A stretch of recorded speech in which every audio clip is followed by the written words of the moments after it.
Assalamualaikum warahmatullahi wabarakatuh. Anak-anak, mudah-mudahan walaupun hari sudah siang, kalian masih semangat untuk mengikuti pembelajaran jarak jauh. Pada pelajaran bahasa Indonesia kali ini, kita akan mempelajari bab pertama, yaitu teks laporan percobaan. Pada kali ini kita akan mempelajari tentang pengertian, ciri-ciri, dan fungsi dari teks laporan percobaan. Pengertian teks laporan percobaan, kita mulai dari kata percobaan, yang kata lainnya adalah eksperimen, merupakan kegiatan yang dilakukan untuk menguji atau membuktikan suatu teori. Sedangkan laporan adalah segala sesuatu yang disampaikan kepada orang yang memberi tugas. Laporan disusun jika kita sudah mendapat tugas dari orang lain. Sementara itu, teks itu berupa tulisan dan bukan lisan.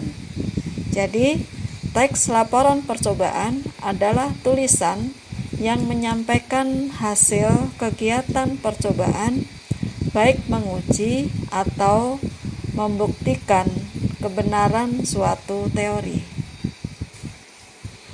Setelah pengertian, kita akan membahas tentang ciri-ciri laporan percobaan. Yang pertama, laporan percobaan itu berupa kalimat dan kalimat-kalimatnya harus berupa fakta. Fakta itu yang seperti apa? Ini fakta itu pertama, sesuatu yang sudah pasti. Selain yang sudah pasti, juga fakta itu merupakan hal yang dapat dibuktikan. Ciri yang kedua adalah lengkap. Artinya, laporan yang kita buat harus lengkap agar dapat dipahami secara utuh. Dan yang ketiga, cirinya adalah objektif. Objektif itu sesuai dengan keadaan yang sebenarnya.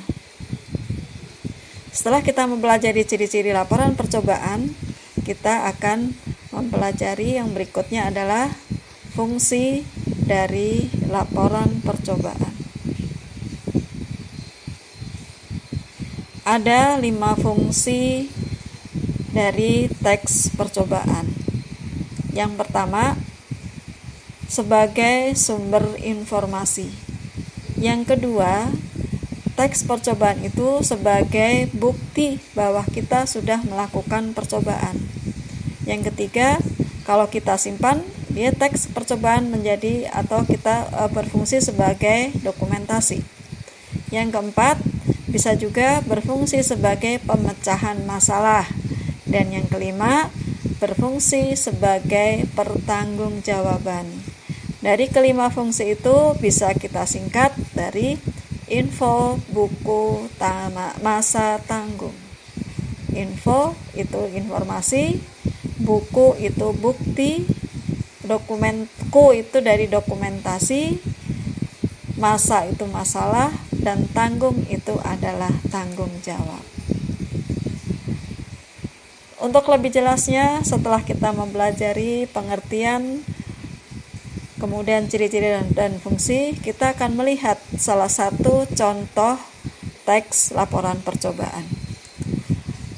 Kali ini Ibu mengambil contoh dari teks laporan percobaan di bidang IPA.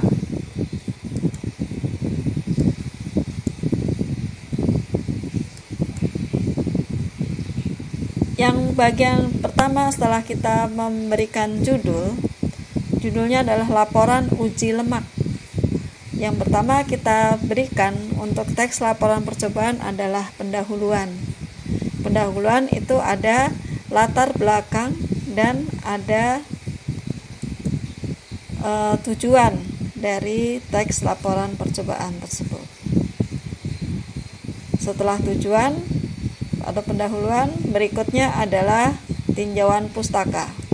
Nah, tinjauan pustaka itu berisi teori yang kita cari dari sumber-sumber yang bisa dipercaya, misalnya dari buku atau dari internet atau dari ensiklopedia dan sebagainya. Karena tadi kita membahas tentang uji coba lemak, maka tinjauan pustakanya adalah kita ambil yang sesuai, yaitu lipid dan lemak.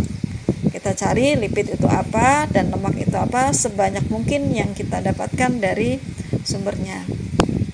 Ini adalah teori-teori tentang lemak, karena memang di judulnya adalah tentang lemak. Bagian yang ketiga setelah teori adalah metodologi praktikum atau metodologi percobaan. Di sini ada 3 bagian. Bagian yang pertama adalah tempat dan waktu. Praktikum itu dilaksanakannya di mana? Yang kedua itu alat dan bahan. Alat yang digunakan dalam praktikum dan bahan-bahan yang digunakan untuk praktikum kita harus tuliskan secara terperinci satu persatu. Yang ketiga itu adalah prosedur penentuan kadar atau prosedur bagaimana uji coba lemak itu dilakukan. Kita menyiapkan dari secara urutan. Pertama dari menyiapkan bahannya, kemudian berikutnya langkah-langkah sampai selesai uji coba itu dilakukan. Ini masuk ke metodologi. Bagian yang ketiga yaitu prosedur penentuan dari atau langkah-langkah dari percobaan yang dilakukan.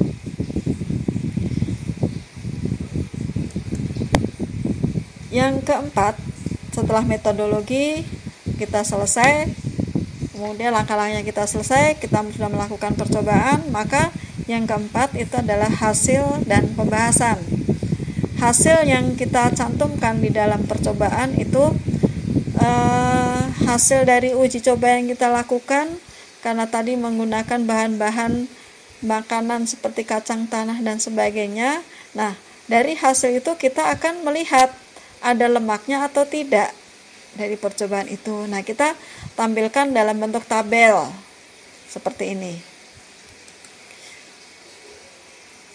Karena di atas itu hasil dan pembahasan, yang pertama hasil, kemudian dari tabel yang ada di hasil itu kita bahas, kita diuraikan dari satu persatu dari tabel yang tadi sudah ada di 4.1.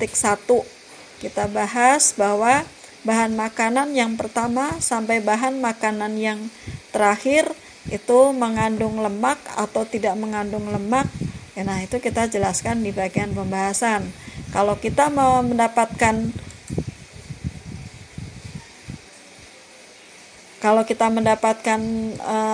teori tentang kandungan lemak yang terdapat pada bahan-bahan makanan tersebut, ya kita cantumkan di pembahasan. Ini bagian dari itu. Yang terakhir setelah pembahasan, hasil dan pembahasan, maka kita sampai pada bagian penutup, itu bagian yang kelima. Nah, penutup itu ada 2. Yang pertama itu kesimpulan dari pembahasan yang tadi kita uraikan di atas, itu kita buat kesimpulannya dalam kalimat-kalimat yang singkat. Jadi yang mengandung lemak apa saja, yang tidak mengandung lemak apa saja kita tampilkan di situ. Yang kedua yaitu saran. Saran itu bagaimana penguji atau penulis laporan itu menyarankan penelitian tersebut untuk orang lain. Setelah selesai, itu adalah bagian yang teks laporan percobaannya. Nah, kita harus jujur bahwa ketika kita membuat laporan itu kita membutuhkan sumber-sumber yang lain. Nah, sumber-sumber itu harus kita cantumkan, yaitu dalam daftar pustaka. Inilah beberapa daftar pustaka yang digunakan oleh penyusun teks laporan percobaan dalam menyusun laporannya. Ini seperti ini, nanti kita daftar pustaka itu ada aturan-aturannya yang kalian bisa lihat di setiap buku, itu pasti ada daftar pustaka di bagian akhir. Nah, inilah pembelajaran bahasa Indonesia kali ini. Mudah-mudahan kalian bisa memahami. Kalau misalnya ada pertanyaan, silahkan bisa mengajukan pertanyaan bisa japri langsung ke ibu, bisa nanti minta nomor kontaknya ke wali kelas masing-masing. Demikian untuk kali ini. Untuk berikutnya nanti pertemuan yang akan datang bahasa Indonesia, kita akan membahas lebih jauh dari unsur-unsur dari unsur kebahasaan, kemudian struktur dari teks laporan percobaan itu sendiri, yang pada akhirnya nanti kalian dituntut untuk bisa untuk mampu membuat teks laporan sebuah percobaan. Demikian, Assalamualaikum warahmatullahi wabarakatuh.